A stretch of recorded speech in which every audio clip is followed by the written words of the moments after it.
Welcome to our presentation about imperialism in Great Britain. Imperialism, which was especially present in the late 19th century, means empire building by controlling politic, economic, and social life of a weaker nation. Especially Africa was the aim, but later more to this. The requirements were industrialization, so selling goods which were produced before, and technique, for example, steam power, electricity, or chemical products.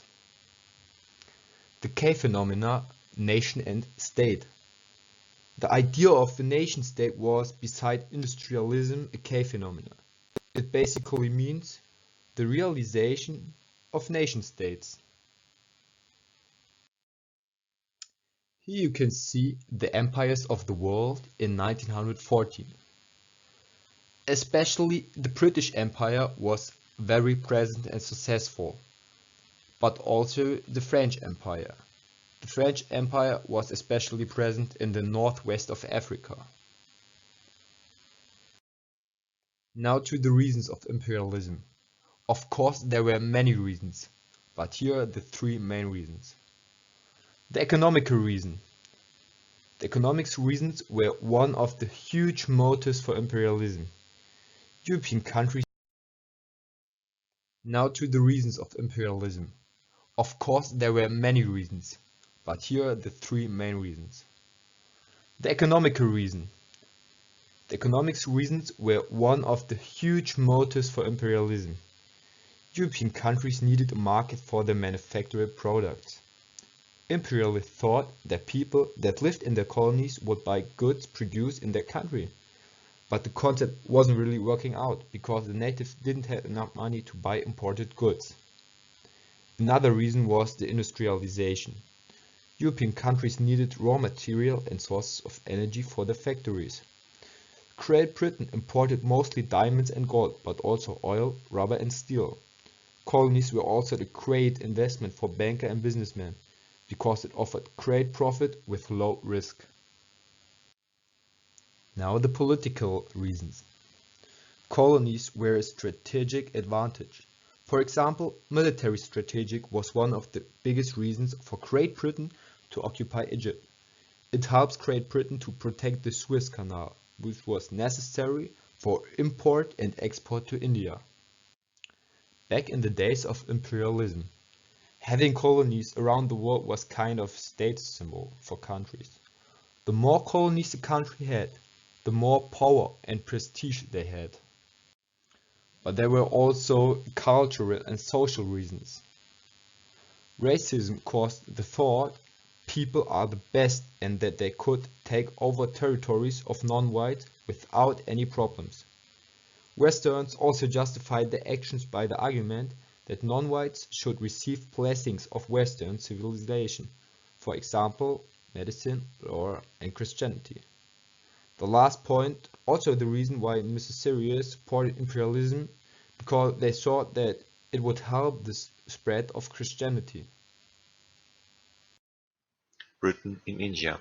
The very idea of the British Raj, the British rule over India, seems inexplicable today. India had a population of at least 200 million by 1850. Britain, on the other hand, had a population about 16.6 million in 1850. How then did Britain manage to control India from 1757 to 1947? The key seems to have been superior weaponry, economic power, and Eurocentric confidence. The Battle of Plassey. Britain had been trading in India since about 16,000, but it didn't begin to seize a large section of land until 1757, after the Battle of Plassey. This battle pitted 3,000 soldiers of the British East India Company against a 5,000-strong army of the young Nawab of Bengal, Siraj-ud-Dowlah, and his French East India Company allies. Heavy rain spoiled the Nawab's cannon powder.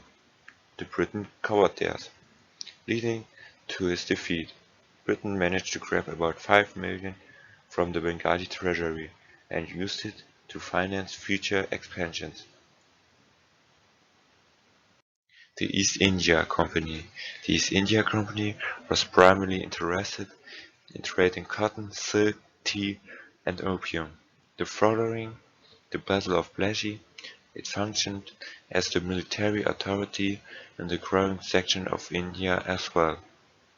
By the 77, heavy company taxation and other policies had left millions of Bengalis impoverished, while the British soldiers and the traders made their fortune.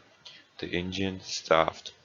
Between 77 and 77-3, about 10 million people, one-third of the population, died of famine in Bengal. At the time, Indians were also barred from holding high office in their own hand. British considered them inherently corrupt and untrustworthy. The Indian Revolt. On May 10, 1857, the Indian Revolt began, with the Bengali Muslim troops marching to Delhi, pledging their support to the Mughal emperor. After a year-long struggle, the rebels surrendered on June 20, 1858. Following the rebellion, the British government abolished both the Mughal dynasty, which had ruled India more or less for 300 years, and the East India Company. It should be noted that the British Raj included only about two-thirds of the modern India, with the other portions under the control of local princes. However, the Britain exerted a great pressure on the princes, effectively controlling all of India. Scramble of Africa. The Scramble of Africa, 1880 to 1900, was a period of rapid colonization of the African continent by European powers. In 1800, only one-tenth of Africa had been annexed by the European states. By the 1900s, only one-tenth had not fallen under European rule. The Berlin Conference of 1884 to 1885 laid down grounded rules for the further partitioning of Africa. Navigation on the Niger and the Congo rivers was to be free to all, and they declared the protectorate over the region. The European colonizer must show effective occupancy and develop a sphere of influence. Now we are coming to the rivals of Great Britain. The biggest rival for Great Britain between 1870 and 1914 was Germany. To understand why especially Germany was such a big rival to Great Britain, it's important to understand Germany's role in the imperialism.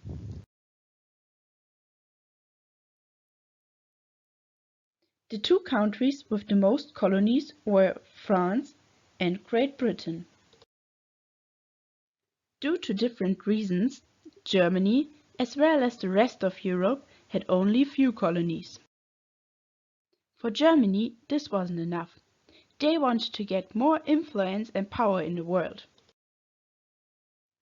Having a lot of colonies means being more economic powerful, which causes a larger population and finally a greater international position. Germany had two major methods to become more powerful than Great Britain. One of them was to intervene when the Dutch settlers rebelled against Britain. Germany saw a chance to get more colonies and could establish an independent republic 1896 in Transvaal. Another method to become more powerful is to extend the navy. For years, Great Britain was the European country with the biggest navy. But Germany began to extend their navy. By 1914, the German navy was nearly 5 times bigger than in 1897.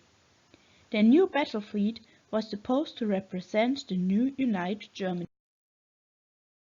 It was mainly based on the North Sea, on the opposite of Great Britain, to threat the British Empire. The reaction of Great Britain was to extend their navy as well, and an arms race began. Great Britain had to face a new, unexpected competitor and rival, the United Germany. The rival became also one of the causes for the First World War.